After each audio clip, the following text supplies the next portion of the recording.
Wednesday. I think it's the last day of the month of June. Is it the last day? I think it is. The 30th?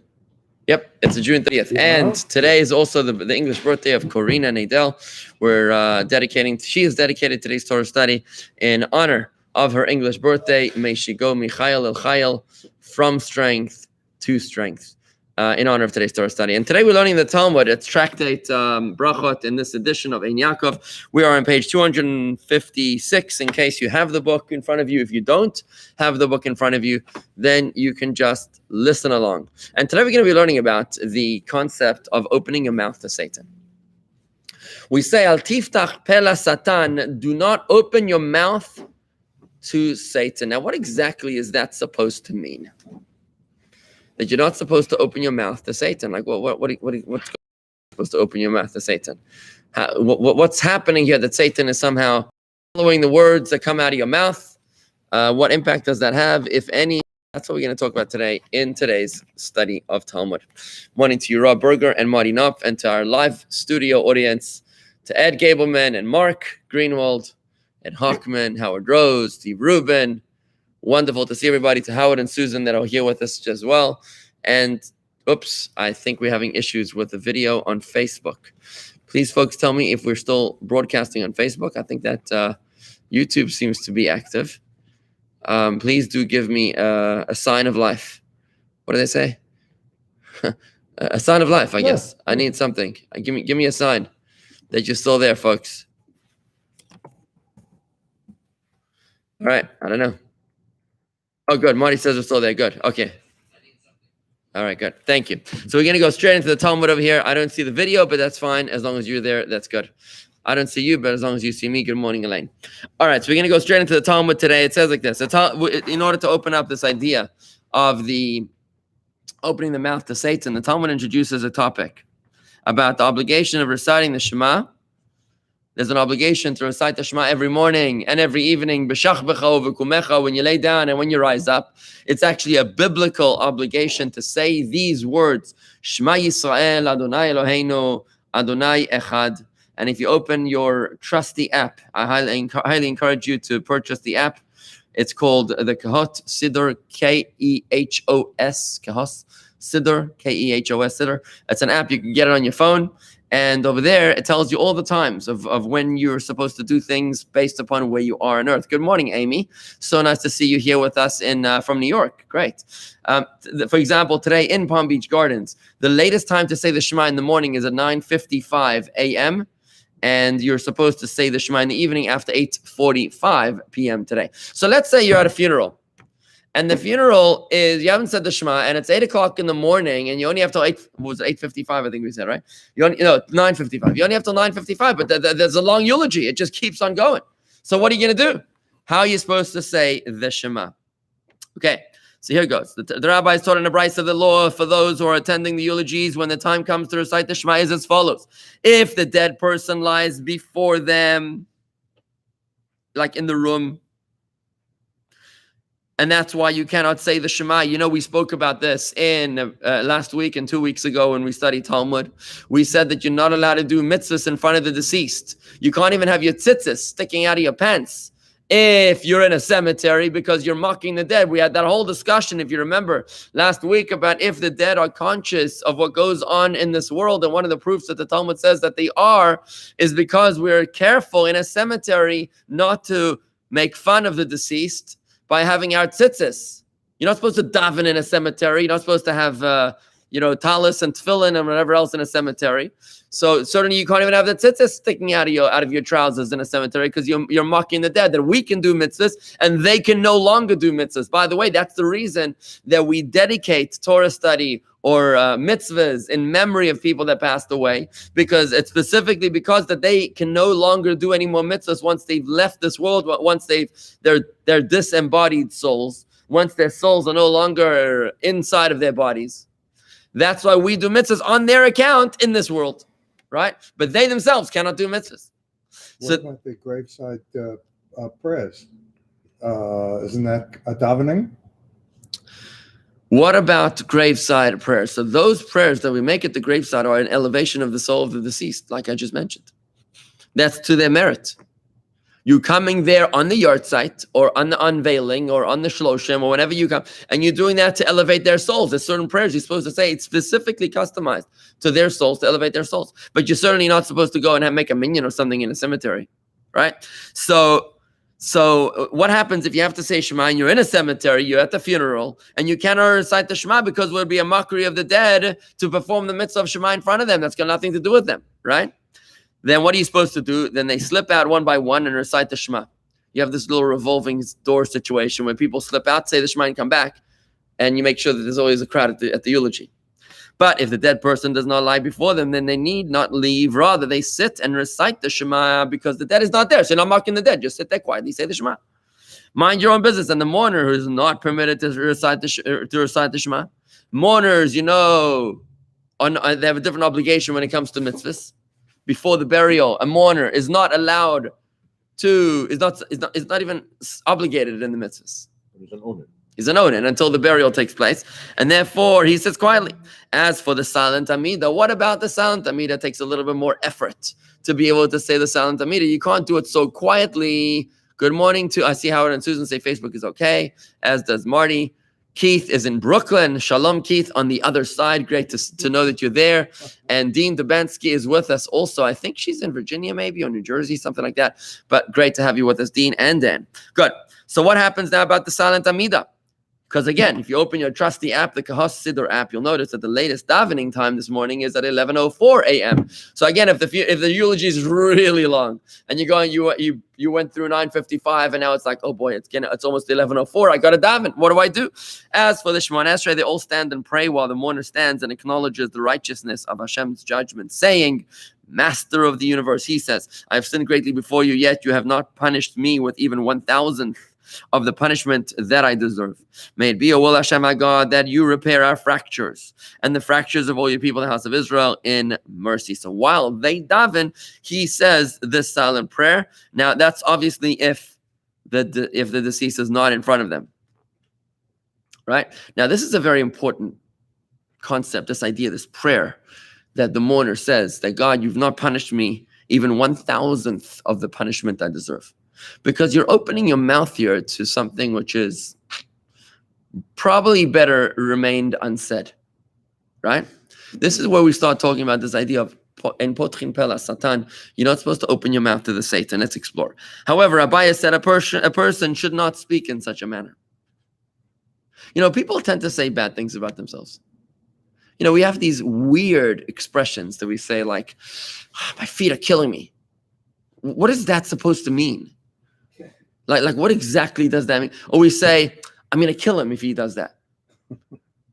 Who talks like this? I mean, we all talk like that, but why do we talk like this? If you think about what the words that are coming out of your mouth, hopefully today's Talmud is going to give us pause about, I'm going to strangle him, right? God forbid, you shouldn't speak like that. Why ain't postin pela satan? You'll see now. Abaye said a person should not speak in such a manner, saying that Hashem has not punished him as he deserves. Since by doing this, by saying these words, he may bring further punishment upon himself. Why? For Rabbi Shimon ben Lakish said, and likewise the Brisa was taught in the name of Rabbi Yossi, a person should never open his mouth to Satan. Ein poschin pela satan. A person should never open his mouth to Satan. It's going to require some conversation here about who is Satan and what exactly is his job description and what's it going to do with the words that come out of my mouth. That is, he should never admit that he deserves to be punished, since that gives Satan, the prosecutor in the heavenly court, an opening to demand that he be punished. And Rav Yosef said, in which verse do we see this idea? It says in Isaiah, Yeshayahu the prophet, chapter 1, verse 9, it says, Kim'at kisdom hayinu, which means we were almost like Sodom, the city, the evil city of Sodom. The Jewish people compared their punishment to the punishment of the evil people of Sodom. And what does the prophet say in response in the very next verse? He says, hear the word of Hashem, O chiefs of Sodom. He calls the speakers who called themselves that they were similar to Sodom. It's like, it was like a Holocaust. Oh, it was like a Holocaust. Oh, okay. Right? He says, "Oh, chiefs of Sodom, since the people compared themselves to Sodom on some level, the prophet goes on to consider them to actually be like Sodom. That this teacher, the person, should not present himself as one who can be considered evil." So let's talk about this idea for a moment, okay? So who is Satan?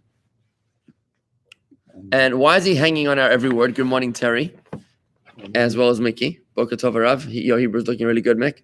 Good. What was that, Howard? Was the Satan is the prosecutor and now in the court? Yeah, he's not only the prosecutor, it's one of his many job descriptions. Satan, the word Satan in Hebrew means one who misleads you. It's the same root, the same word as the adulterous woman. Sota. Right. Even though it is different spelling, it is deemed to be the same word, sota. An adulterous person, it's not only a woman, an adulterous person is one who deviates from the right path, takes the wrong exit, right? So to the Satan is one that leads you away from your mission. You know, I was studying a piece of the Maharal of Prague the other day. It's amazing. He said that every great person is given a nemesis. Did you know this? Have you ever met a person that has no enemies? Think about that. No such thing, right? Maharal of Prague says that every single great person has a nemesis, someone that stands up against him to try to tear him down. I cannot think of a single Jewish leader in the history of the world that didn't have people that were opposed to his agenda, and passionately. So why is this? Because life is not supposed to be a bed of roses. Maybe a bed of roses with thorns inside. It's supposed to be challenging. It's supposed to be difficult so that you can overcome the adversity and thus prove your mettle. So therefore, when we're placed into this earth, we're given not only a godly soul, but also an animal soul, a nefesh habamis, which incorporates and includes a yetzer hara, an evil inclination that tries to seduce us away from what we're supposed to do, from the right thing that we're supposed to do. So the Satan is the one that leads us away, leads us astray, that seduces us. He is then, after he seduces us, he becomes now the prosecutor that we just read about in the Talmud. Right? Talk about a bait and switch. He now becomes the prosecutor. He probably is the testimonial. He's testifying as well.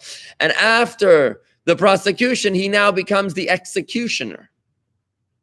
So he plays all three roles. He seduces, prosecutes, and executes punishment. Right? Pretty manuval, as we say in Hebrew. Manuval means somebody that's just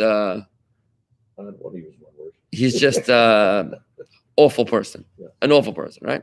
Elaine, is speaking bad of yourself comparable to giving yourself the ayin hara? Yes, it is. Yes, it is. And it's kind of a similar concept of what we're talking about over here, because my interpretation of an ayin hara, Elaine, of an evil eye, goes as follows. And what I'm about to tell you is based on Michtav Me'Eliyahu Rabbi Eliyahu Dessler. It's like this, is that an ayin hara, an evil inclination, an evil eye, is not something which is not some sort of magic that somebody looks at you funny and then bad things happen to you. An evil eye, in brief, is when someone orders an audit on you. Imagine somebody reports you, God forbid, to the IRS. Nobody wants to be audited.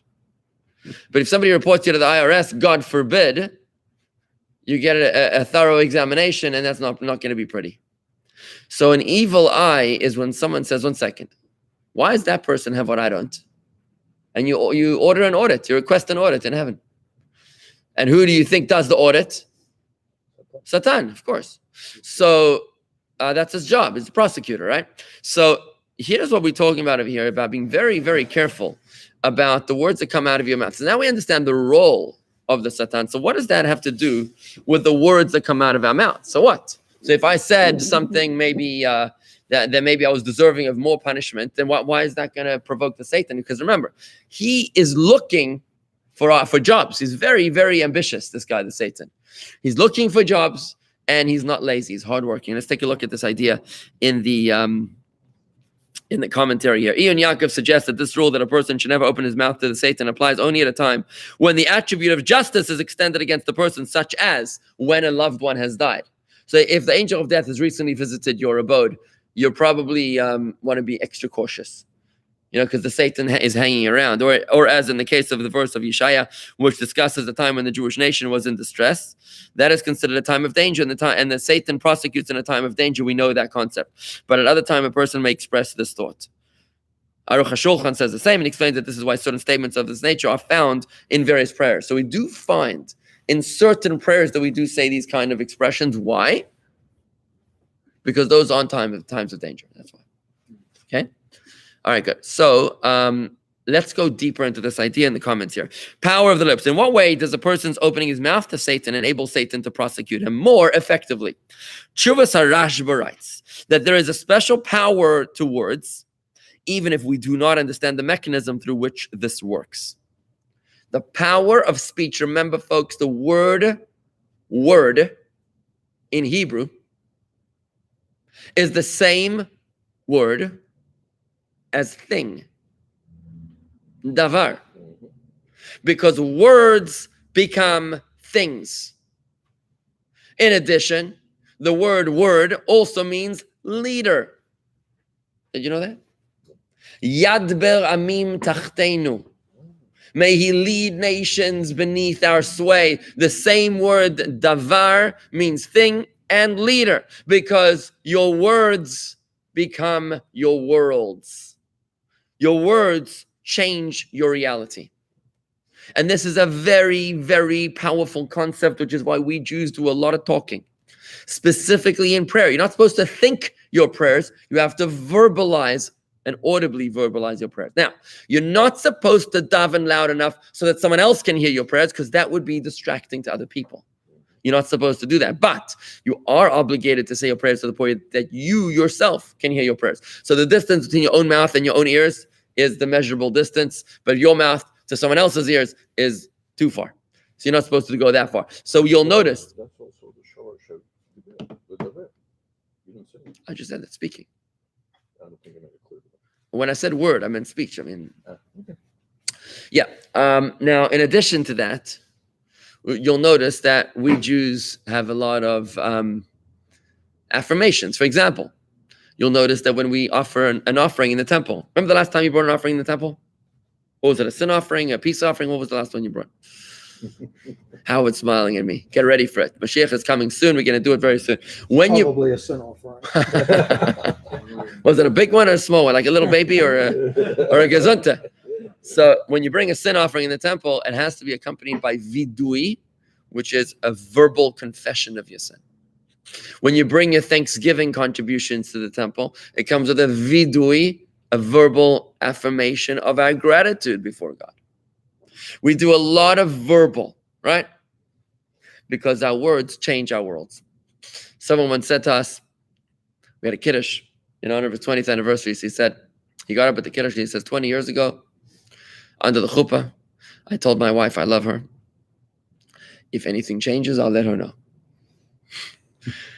She gave a look. Let me tell you, looks could kill. Because you are supposed to verbalize your feelings, because your verbs, your words become things. They actually change how you feel. When you say loving things to another person, you actually start to feel loving things. Now, we're learning this idea today within the context of the Satan, because the Rashba points out that there's a special power to words, even if we don't understand the mechanism of exactly how it works. He compares this to magnetism. We do not know how a magnet draws iron to it, but it does. So at least we can be conscious of the fact that our words are very powerful.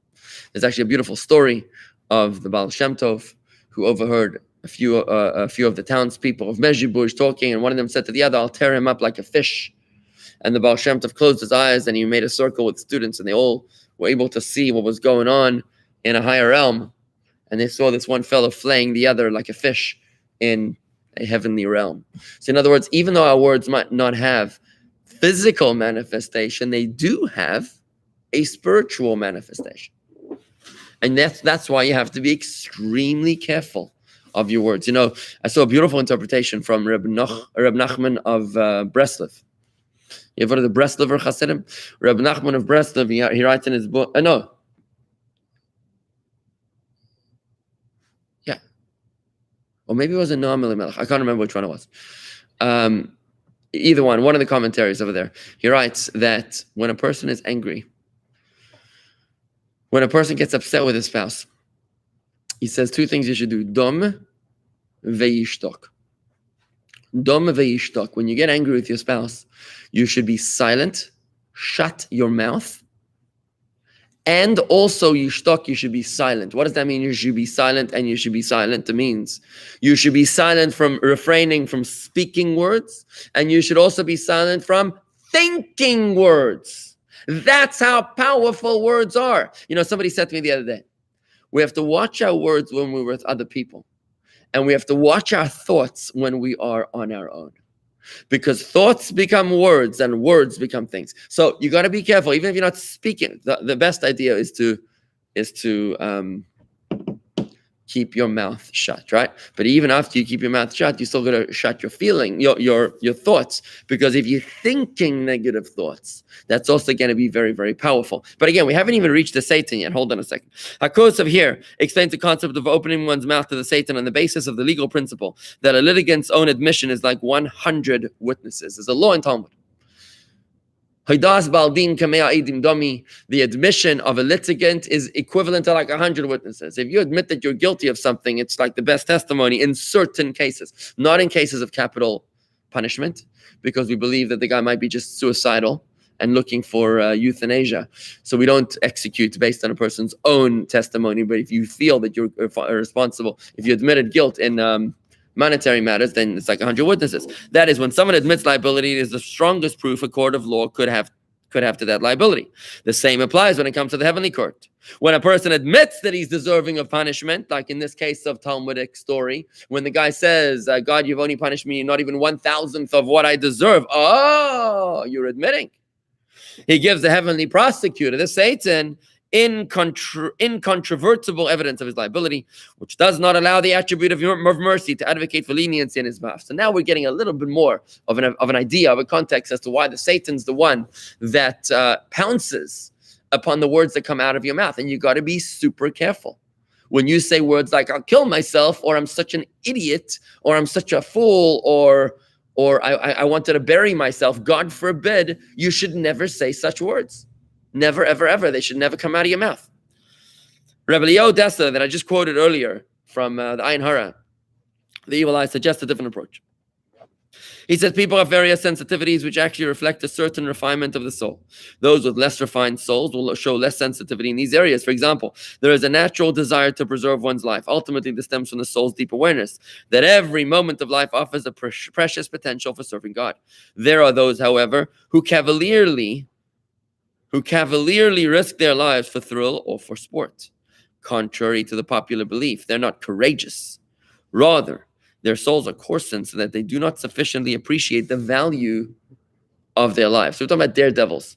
Daredevils, those guys that go helicopter skiing or something, skiing down cliffs that should never, jumping. Bungee jumping and, whatever. So those people are not courageous. They're just insensitive to their basic survival instinct, right? Similarly, someone who values life deeply will find an inner reluctance to express verbally the possibility of bad things happening to him. This is not an irrational fear, but a symptom of his soul's appreciating the value of his life. Someone who is not inhibited from expressing such things verbally shows a subtle lack of appreciation for his life. And it is this lack of appreciation that gives Satan the opening to prosecute against him in the heavenly court. This gives Satan the opportunity to prosecute against him in the heavenly court, because he shows that he's lesser. He's not so appreciative of what God has given him, and therefore he might be more likely to be judged strictly or harshly. Right? So in any event, we do learn from here this idea, the power of our speech. Ein poschin pela satan. If somebody starts talking, have you ever heard the expression poo poo poo? When people say that, what they tend to say, I think what they're trying to do by doing that poo poo poo thing is they're trying to shoo away the Satan, as if it's a little odd, that behavior, but But really, if you're trying to shoo away the Satan, then just be careful of the words that come out of your mouth. They're very, very powerful, and they're real. And even though you can't see the words that come out of your mouth and making an impact, that's only because of our own insensitivity to be able to see the visual impact. There's much that happens out there that we do not see, from microscopic organisms to shades and microwaves and satellite waves and radio waves and all sorts of waves. There's only a small spectrum of vision that we actually are able to see. Right? And just one more point is, so the power of speech, we don't see the impact of our words. Because you know that in that contemporary, what do they call it? Contemporary thinking is all the rage about the power of positive thinking. How thinking changes our reality. Now that idea, even though in the self-help section of the library doesn't explain the reason behind it, they only explain that it is so, that thoughts become things, right? I think therefore I am. Yeah, Descartes. Not quite sure exactly what he was talking about, but yeah, I think therefore I am, something like that. Yeah, whatever. But yeah, power of positive thinking, basically. If that's what he was referring to, perhaps, then okay. But that idea is not explained in the self-help section, but it comes from Torah. Because Torah tells us that the way we think, our trust, our degree of emunah, our faith in God, and our bitachon, our trust in God, has a direct impact upon what actually happens to us. Whether the test will come out positive or negative, God forbid, has everything to do with what's going on in your head, with your thoughts. And we know this, the way they explain it in the self-help section, at least some of the books that I've seen, is that thoughts are made up of energy. You know, you think a lot, you get tired. So everything in the world is made up of energy. Tables, chairs, trees, cement, everything's made up of energy. It's just how densely packed are the nucleons and the protons and the electrons. It's all like a little tiny solar system over there, which is densely packed together between a solid, the liquid, and a gas. But ultimately, it's all energy. So therefore, thoughts and things are the same thing. So obviously, the same applies to our words, which are even more tangible than our thoughts. Tanya teaches us that thoughts are extremely sensitive, and you got to be very, very careful with your thoughts because they're closer to the soul, and your thoughts will impact the state of your soul. So you got to be very, very careful. All this teaches us how careful we need to be with the power of our thinking. Let's just do a little bit further here in the Talmud. Go just a little bit further. I'm going to go over the page to page 258. Just one more idea here. Okay. One more idea here goes like this. Rav Papa said to... Oh, I didn't know what the time was. You know what? The next piece of Talmud is talking about why it is that our generations don't have miracles. And previous generations did. Here, what is the difference in the earlier generations where miracles happened, and for us, two miracles do not happen? But you know what? It's a little late, so I'm just gonna end off over here. I'm gonna say a very special happy birthday to Corey, and we had a reference to you, Corey, in today's study because we said who cavalierly risk their lives. And Corey, of course, is from Cleveland, the Cleveland Cavaliers. Is that the correct pronunciation? Is that correct pronunciation? So a little hint to your birthday there, Corey. With reference to the power of words, seems to be an expression of our being created in the image of Hashem, who created the world through speech. Otazai, beautifully said, Elaine. God created this entire world through speech, and we are created in the image of God. Just like God created us, the entire world, through speech, we also, in the image of God, create through our speech. And in fact, as you've heard from me before probably, this is the reason why abracadabra is actually Aramaic. Who do you think came up with these words? Abracadabra means I create through my speech. So whilst Camelot and the Knights of the Round Tables, and what was his name? Merlot, whatever. The various wizards. Merlin. There you go, Merlin. While they might have used those words, not having any clue what they were talking about, we know what they're talking about. They got it from us. They got it from the Kabbalists who would say abracadabra, and they just copied with the words of the Kabbalist words. I create through my speech. If we create physically through our speech, how much more so are we able to, is the Satan able to hang on to each and every one of our words? So let me check the comments coming in on YouTube, on Facebook. Thanks for today's lesson, says Andy, on the power of negative thinking. Yasher koach. Very, very careful of negative thinking. Just don't think negative stuff, man. Let me tell you, it's so bad. You can see it on someone's face when they're full of negative thinking. It's just like it ages them, you know? Everything is made up of the combo of mass and energy. The mass-energy combo cannot be increased or decreased, just change from one state to another. That's coming from a scientist here, from Andy. Thank you very much, Andy, for supporting what I said about thinking being made up of the same entities as everything else in the world.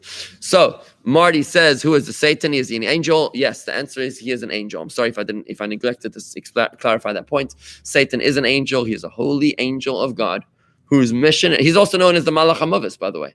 Malach HaMavis, the angel of death, is another one of his uniforms. He just puts on the uniform. When he executes, he's the Malach HaMavis. When he prosecutes, he's the prosecuting angel. When he seduces, he's the Satan, right?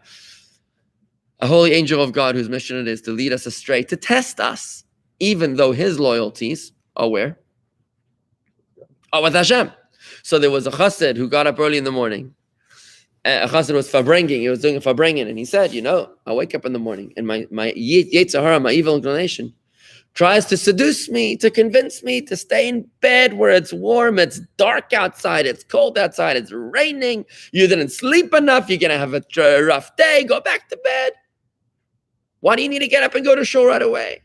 So I jumped out of bed and I said, you hypocrite. I said to my evil inclination, to my Yetzer Hara, to the Satan, I said, you hypocrite, you want me to stay in bed and not go serve Hashem, but you're all dressed and working already. The fact that you're trying to keep me in bed means that you got out of bed. So you're doing your job serving Hashem, and you're trying to lead me away from serving Hashem. You are a hypocrite. And that's the message we have to remember when we think of the Satan and our evil inclination. Guys, don't drink the Kool-Aid. Don't drink the Kool-Aid. When the angel of death, when the Satan tries to lead you astray and say, you don't need to keep kosher is too expensive. Like the $2 is going to kill you, right? Or the salty meat is too salty.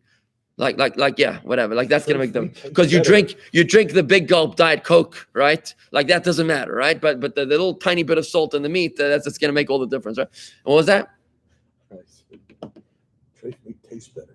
Right, as if treif meat tastes better, right? So the point is, don't drink the Kool-Aid. It's the evil inclination that's leading you astray, and he's laughing the whole way to the bank because he's serving his boss by leading you astray. He's serving Hashem. And what he really, really wants, the Satan, what does he really want? He wants you to overcome him. He wants you to overpower him. He wants to go back to God, to his boss, and say, boss, I tried, but your people, they're too devoted to you. But he's got to put up a good fight. Corey, to you, I want to say a very special happy birthday again. You should have a shnas hatzlacha b'kol mikol kol. You're of blessing, health, and success in all your endeavors. Robert Saunders, good morning and welcome. A special blessing to Michael ben Miriam. This month's Torah study has been dedicated to his good health, and we heard wonderful news about him yesterday. Thank you, Hashem, for the beautiful results for his tests yesterday. May they continue to be positive results, good results, and especially in the merit of Torah study. May he have a clean bill of health and live many long, healthy years together with his wife. And may we all be healthy. Zayt gesund, everybody. Thank you very much, and shalom. Have a wonderful day.